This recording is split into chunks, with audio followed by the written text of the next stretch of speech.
Bismillahirrahmanirrahim. Alhamdulillahi rabbil alamin.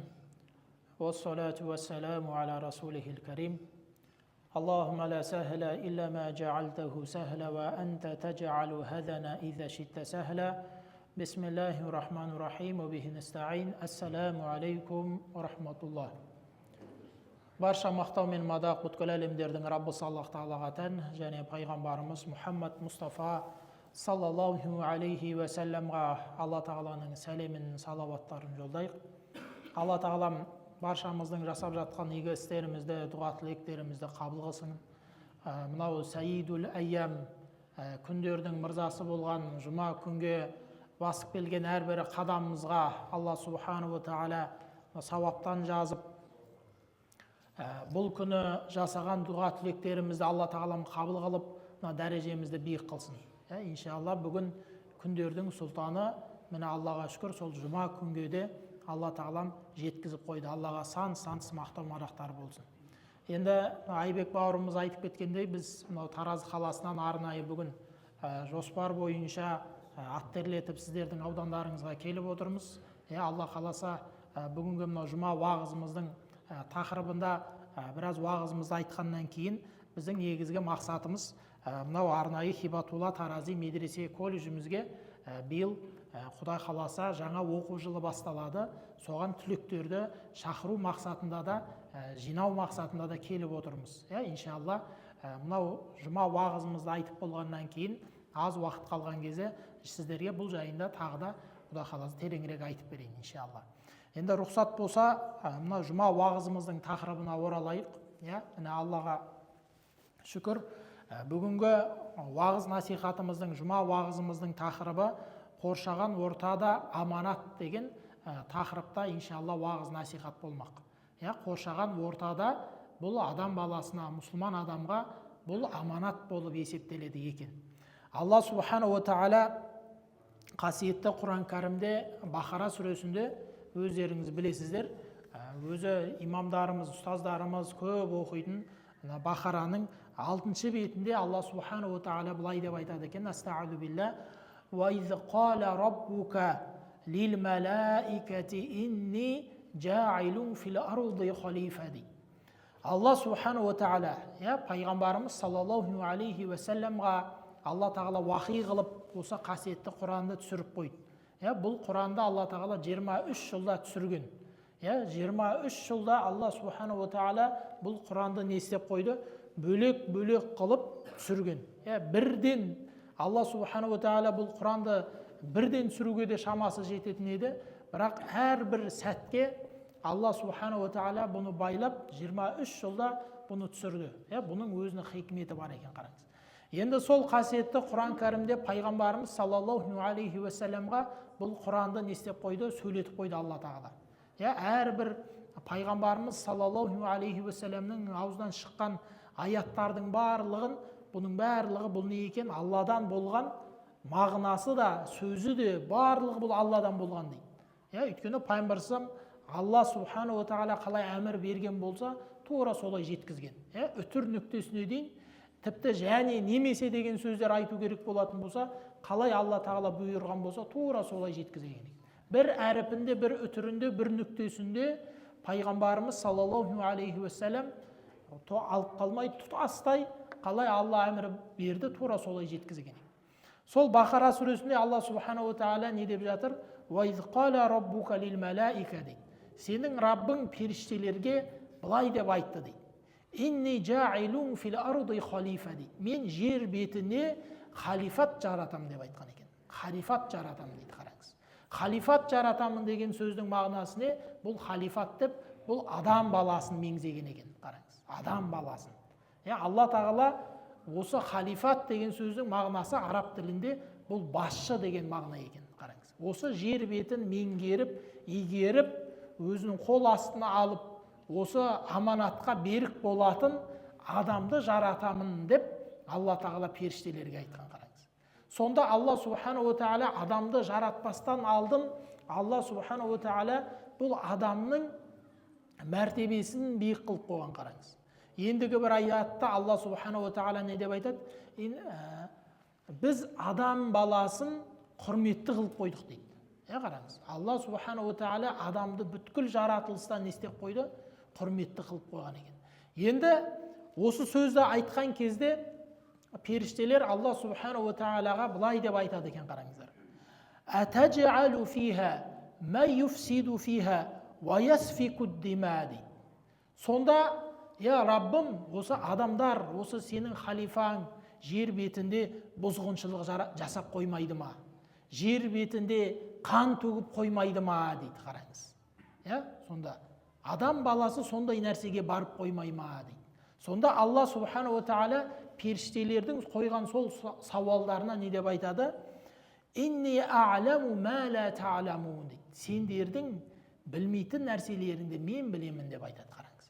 Сол кезде қарап тұрсақ, құрметті жамағат, мына періштелердің қойған сауалдары да қарап тұрсақ орынсыз емес секілді. Адам баласы Алла субханала тағала жаратып қойған миссиядан, мақсатынан айнып, қазір қандайға кетіп жатыр?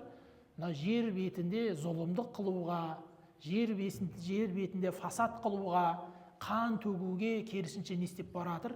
Бейім болып баратыр. Алла субханала тағала адам баласын ол үшін жаратқан жоқ. Қан төгу үшін, зұлымдық қылу үшін жаратқан жоқ.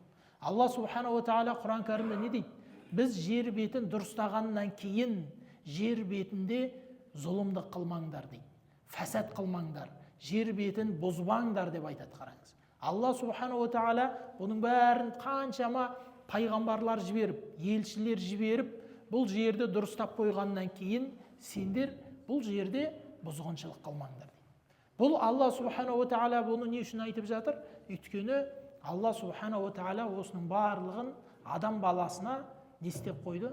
Аманат қылып қойды. Бұл адамның аманаты. Адамзаттың бұл халифат дегеннен кейін, басшы болғаннан кейін сен осы нәрсе үшін сен сұраласың деген сөз, қараңыз. Пайғамбарымыз саллаллаху алейхи уассалам өзінің ардақты хадис шәріпінде не деп айтады? Күллукум раин ва күллукум мас'улун ан раиятихи дейді. Сендер әрбіреуің басшысыңдар және қол астындағылардан сұраласыңдар дейді. Әл-имам раин ва мас'улун ан раиятихи. Ең бірінші имам да басшы және өзінің қол астындағылардан сұралады. Ер кісі де басшы, өзінің отбасынан сұралады дейді. Әйел кісі де басшы, өзінің үйдегі тіршілік бала шағасынан сұралады. Және ең соңында не деп айтады? Пайғамбар әл-хадимун мас'улун дейді. Қызметші де дейді. Біреудің қол астындағы, бір кісінің қол астындағы жұмыс істейтін қызметші де ол да басшы дейді. Сол қызметіне. Ол да сол үшін сұралатын болады. Мына біздің ата-бабамыз, дана ата-бабамыз не деп айтады? Судың да сұрауы бар дейді. Мынау біздің Алла субханала тағала беріп қойған табиғатымыз. Алла субханала тағала беріп қойған осындай керемет жерлеріміз үшін де біз не екенбіз? Біз сұралады екенбіз, қараңыздар. Міне сол себепті, құрметті жамағат, мынау Алла субханала тағала беріп қойған нығметті тек қана белгілі ғана бір ұйым ғана оны жасау керек деген сөз емес. Әрбір мұсылманның сол нәрсені дұрыс ұстауға, сол нәрсені қалпына келтіруге өз үлесін қосу керек деген сөз екен, қараңыз. Әр қайсымыздың жүрегімізде, иманымызда сол нәрсе болу керек.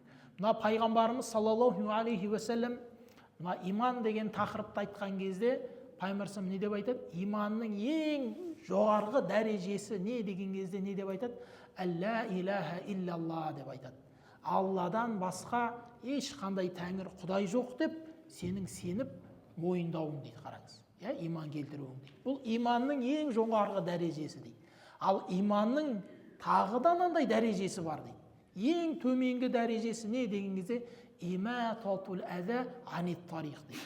Жолда жатқан бір кедергіні алып тастау дейді, қараңыз. Жолда жатқан қоқысты алып тастауыңыз. Жолда жатқан тасты алып тастауыңыз. Мынау мұсылман адам жүреді, соған ешқандай бір жолға кедергісін келтірмесін деп, жолда жатқан затты алып тастауыңызда бұл не болып есептеледі дейді? Бұл иманның түрі екен, қараңыз. Қазір бізде имандылық жайында, мұсылмандық жайында айтатын болсақ, біздің ойлау қабілетіміз мынау мешіттен намаз, жаназа, Құраннан ары қарай шықпай қалғанда, қараңыздар. Мұсылман адам қандай болу керек дейтін болса, біз бір-ақ нәрсесін айтамыз да, намаз оқу керек деген нәрсені айтамыз да. Бол. Намаз оқымайтын болса, бір мұсылман емес секілді болып көріп қалған қалыпқа кетіп қалғанбыз. Жоқ, мұсылман адам жан-жақты қараңыз.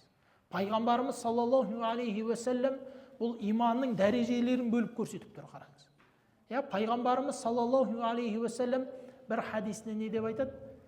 Мынау қиямет қайымы басталып, оның белгілерін көріп жатсаң да, сенің қолыңда көшеттің ағаш, жеміс беретін көшеттің ағашы қолында болса да, соны ек деп айтады да, қараңыз. Ана жақта қиямет қайымның белгісі болып жатса да дейді, қараңыз. Міне сол себепті бұл Алла субханаху ва тағала беріп қойған нәрсенің барлығы бұл бізге аманат екен, жамағат. Алла тағала Құран кәрімде не деп айтады? Астағфиру билла ва ин таудду ниъматаллахи ла тухсуха дейді. Сендер Алланың берген нығметін қанша санасаңдар да, оның есебіне жете алмайсыңдар дейді, қараңыз. Бұл да Алланың бізге беріп қойған нығметі, қараңыз. Мынау сарқырап ағып жатқан өзендеріміз, суларымыз, Алла субханаху ва тағала беріп қойған табиғаттарымыз, ағаштарымыз, сол суды кейбір мемлекеттер, елдер жерден қазып ағызайын десе де ақпай жатыр да, қараңыз. Сол ағаштар жеміс берсін деп қаншама миллиондап ақша беріп, ана ағашты отырғызса, сол ағаштар шықпай жатыр да. Бірақ мынау біздің қолымызда соның барлығы бар. Су да ағып жатыр, ағашымыз да өсіп жатыр, бірақ біз сол нәрсені не істемей жатырмыз? Қадіріне жетпей жатырмыз, қараңыз. Қадірлемей жатырмыз.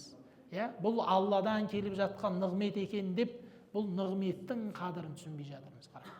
Мына бір оқиға айтып берейін. Мына кезінде бір үлкен жасқа жеткен қария ақсақалымыз бір жеміс беретін ағаштың көшетін алып отырғызып жатыр екен.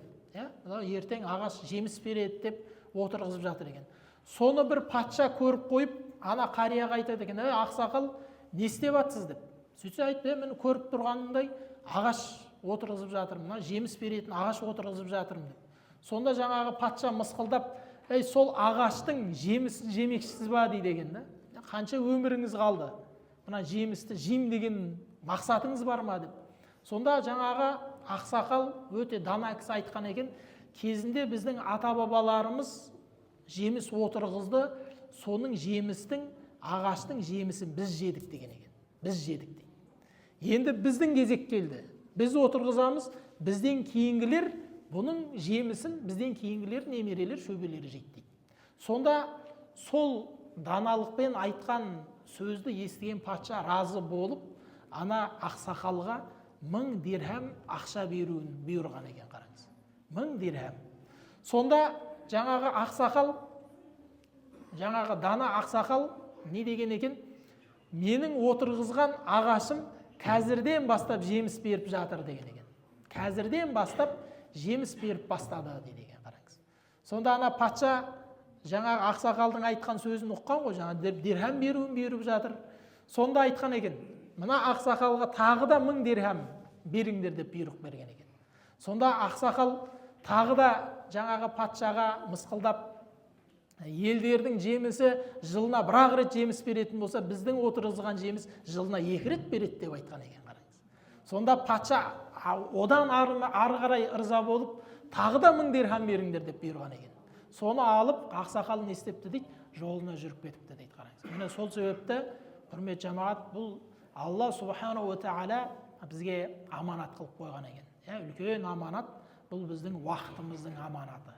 Алла тағала бізге уақыт беріп қойған екен. Алла субханаху ва тағала үлкен бір аманат уақыт берген. Сол уақытымыз келген кезде не деп айтады екен? Алла тағала Құранда айтып қойғандай: Роббирджиун, Алла, мені қайтара көрші деп жалынады екенбіз. Адамның уақыты келген кезде. Қайтсы уақыт келген кезде? Өлім деген уақыт келген кезде. Қазір біз ол тақырыпты біз ойлап атқан жоқпыз. Өйткені ол тақырыпты біз ойлап атқан жоқпыз. Неге? Өйткені біздің көреріміз алдымызда, уақытымыз алдымызда секілді болып тұр. Бірақ ешкім адамның уақыты, тағдыры қашан келетіндігінің Алладан басқа ешкім білмейді екен. Адамның тағдыры қашан келеді. 30-дағы баланың көрері алда деп жатқан кезде Алла тағала оны да біздегі ғибрат қылып көрсетіп қойып жатыр. 30-дағы балаларға өлім сәті келіп жатқандығын көрсетіп қойып жатыр, қараңыз. 30-дағымыз алыс деп жүргеніміз, мынау кеше ғана роддомнан шыққан нәрестелердің өзі өлімнің сәті келіп жатқандығын Алла тағала бізге хабардар етіп қойып жатыр. Оның барлығын неге бізге естіртіп қойып жатыр? Неге көрсетіп қойып жатыр? Не үшін? Біз сәл болса да ой жүгіртіп қойымыз үшін, ойланып қойымыз үшін. Өйткені өлім деген, тағдыр деген нәрсе бұл жас таңдамайды екен, қараңыз.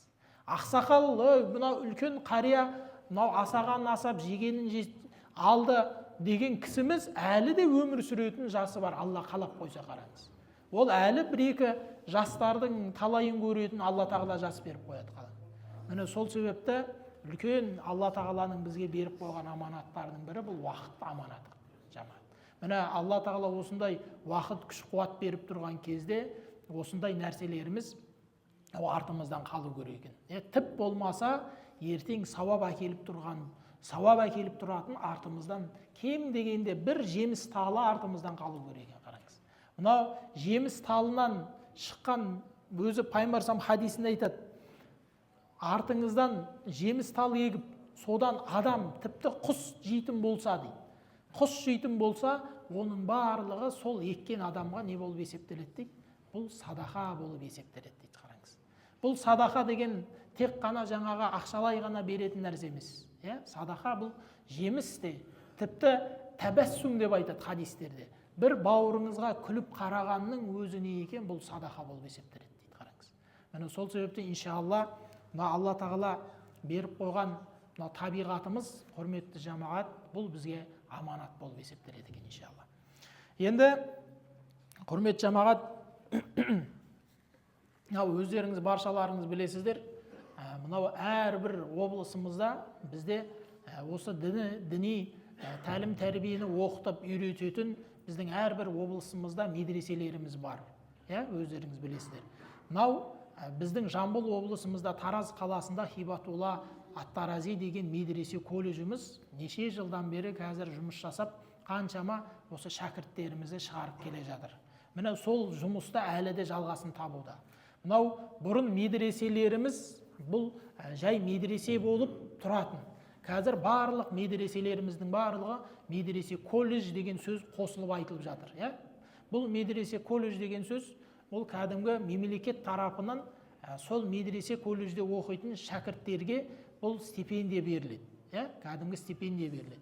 Медресені бітіріп шыққан, 3 жыл оқып шыққан түлектеріміз ислам танушы деген мамандық алып шығады. Бұл тек қана мешіттің ғана қабырғасында жарайды деген сөз емес, кез келген бағытта осы ислам тануды талап еткен барлық қызметтерге бұл диплом не істей береді, бұл жарай береді екен. Сол себепті иншалла биыл қаншама мектеп бітіріп жатқан бауырларымыз бар. Өзі қай жақта, қай мектеп, қай университетті, қай мамандықта өзі таңдайын деп, өзі сан ойланып жүрген бауырларымыз бар. Соларға бір кеңесіміз, міне иншалла Алла жазса, осындай медресе колледжіміз бар. Бұл медресе колледжіміз осы исламды өзінің негізінде, араб тілін бірінші негізге ала отырып, араб тілін жетік меңгеріп, одан кейін мына Құран, тәжвид, хадис, фиқ, ақида салаларын, тәпсір салаларын 3 жылда өзінің белгіленген программа бойынша Құда қаласа не істеп шығады? Бұл меңгеріп шығады. Бұл деген сөзіміз, бұл Құда қаласа медресе колледжді бітіріп шығатын болса, бұл осы исламның түсіндіріп бере алатын, исламды жан-жақты талқылап айтып бере алатын маман болып шығады деген сөз екен. Сол себепті Құда қаласа тек қана бұл медресе колледжге осы 11-ші класты бітірген ғана балаларды ғана емес, осы 11-ді бітірген, колледж бітірген, университетті бітірген, 30-ға келген, 35, 40-қа келген, кез келген оқим деген, жаңа көзінде оты бар, мен осы дінге қызмет қылам, осы тіп болмаса осы дінді жан-жақта меңгеріп біліп шығамын деген кез келген кісіні бұл медресе колледжге қабылдаймыз. Бастысы жаңағы талаптарға сай құжаттары, жаңағы мектептің аттестаты, дипломы, солары денсаулығы жарап тұрған болса, бастысы ықылас ниеті бар болған болса, иншалла біз бұл медресе колледжге қабылдаймыз. Құда қаласа. Медресе колледжіміз бүткіл қазіргі заманауи нәрселермен барлығымен жабдықталған. Жатақханасы да бар, тамағы да бар. Тек қана ол жерде бала не істеу керек? Бұл оқу керек екен. Негізі Алла субхана ва тағала, білесіздер, ең бірінші пайғамбарымыз саллаллаху алейхи ва салламға түскен аятымыз қайсы? Бұл Алақ сүресінің алғашқы 5 аяты еді. Сол Алақ сүресінің 5 аятында Алла субхана ва тағала не деп айтты? Астағуду билля, иқра бисми раббикаллази халақ деген. Оқы деген сөзбен бастаған, қараңыз. Оқы деген. Оқы деген. Адамзаттың ең бірінші адам болуы үшін оған не керек? Бұл білім керек дейді. Адамда білім болмайтын болса, бұл не болады? Бұл хайуаннан төмен болып кетеді, қараңыз. Адамды адам қылып тұрған нәрсеміз не екен? Бұл білім. Халал мен харамды ажыратып, соны көрсетіп тұрған нәрсеміз не? Бұл білім, қараңыз. Пайғамбарымыз саллаллаху алейхи ва салламның хадис шәріпінде былай деп айтады: фақихун вахидун хойру мин әлфи абдин дейді. Бір дінді жақсы білген бір адамымыз, бір ғалымымыз дінді жақсы білмеген 1000 адамнан артық деп айтады, қараңыз. Ана біздің кезінде ата-бабаларымыз білімді 1000-ды жығады деген сөздеріміз мына хадистермен ұштасып жатыр да. 1000-ды жығады деп тұрған. Бір оқыған кісіні 1000-ға теңеген пайғамбарымыз, 1000-ға. Міне сол себепті иншалла сол дінімізді жан-жақты оқып білуге біз осы Хибатулла Тарази медресе колледжіне шақырамыз иншалла. Оқимын деген кісілер болса, ізденіп жүрген кісілер болса, біз мынау колледж болғаннан кейін 9-шы сыныптан кейін қабылданбайды, тек қана 11-ші сыныпты бітірген балаларды, одан жоғарғы балаларды қабылдаймыз. Өйткені 9-дан кейінгі бітірген балаларымыз әлі де бала болып тұр да, қараңыз. Дінді 11-ші сыныпты бітіргеннен кейін баламыз толып, жан-жақты біліп, дінді жақсы меңгереді және жеткізеді деген ойдамыз иншалла. Сол себепті жамағат бұл нәрсені де жан-жақты айтып бөлісіп жүрсеңіздер. Негізгі келген мақсатымыз да осы, өздеріңізбен бөлісіп қою. Мынау көп жастарымыз, бауырларымыз мына екі нәрседен қателеспеу керек дейді ғой. Бірінші жар таңдау болса, екінші мамандық таңдаудан дейді. Көбіміз мамандығымыз басқа, бірақ істеп жатқан қызметіміз басқа. Жалпы өзі адам жақсы көріп, өзінің мамандығын сүйіп, жұмыс қызмет қылғаны жақсы. Өзі жақсы көріп, мынау қазір дін қызметінен негізі қашпау керек. Негізі ғалымдарымыз айтады, афдалул илм илмул хал деп айтады. Ең абзал ілім қайсы дейтін болсақ, қазір қоғамда қажет болып жатқан ілім дейді, қараңыз. Мен қандай мамандықты оқиын дейтін болсақ, қазір біз қоғамда не керек болып жатыр бізге? Не қажет болып жатыр? Не жетіспей жатыр бізге? Сол мамандықты алу керек дейді. Қазір шынымен де Аллаға шүкір, мешіттеріміз жан-жақтан ашылып, сара есіктер айқара ашып жатыр, бірақ сол жерде қызмет қылатын сауатты имамдарымыз, мамандарымыз жоқ, қараңыз. Ол мамандар аспаннан біреу бізге әкеп бермейді, ол өзіміздің арамыздан шығуымыз керек. Мен осы мешіт қаңырап тұр неше жылдан бері.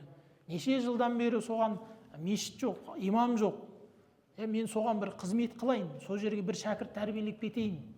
Ақсақалдарымыз, мысалға 45 жыл, 50 жылда, 50 жасында пенсияға шығып болған ақсақалдарымыз болады.